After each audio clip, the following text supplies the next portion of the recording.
This tax on California's 200 or so billionaires has long been opposed by major Democratic leaders, including Governor Newsom. And ever since the measure qualified to be on the November ballot, opposition has been growing.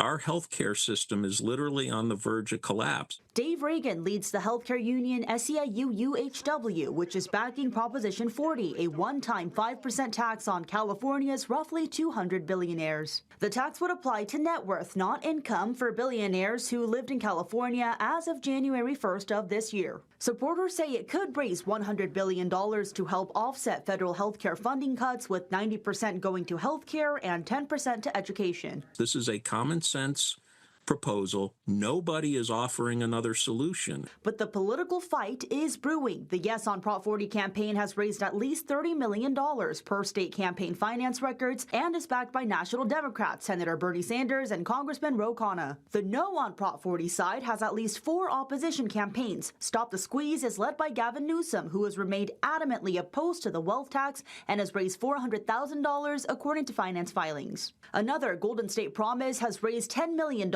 backed entirely by billionaire Chris Larson. Folks are concerned about everybody paying their fair share, and I think that's a laudable goal, but this measure isn't the way to do it. But the most recent No campaign was launched by the California Primary Care Association, California Medical Association, and California School Boards Association, not by billionaires. California can't afford the reckless wealth tax experiment.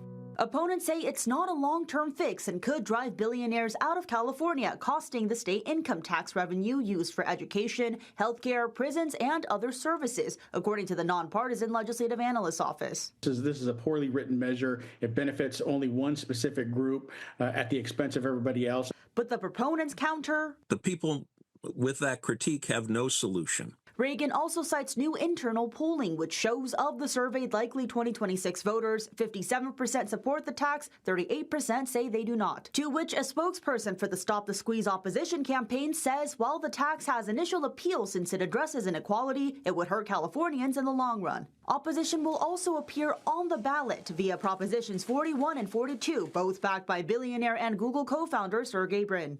They're essentially designed to undo what the proponents of Prop 40 are attempting to do.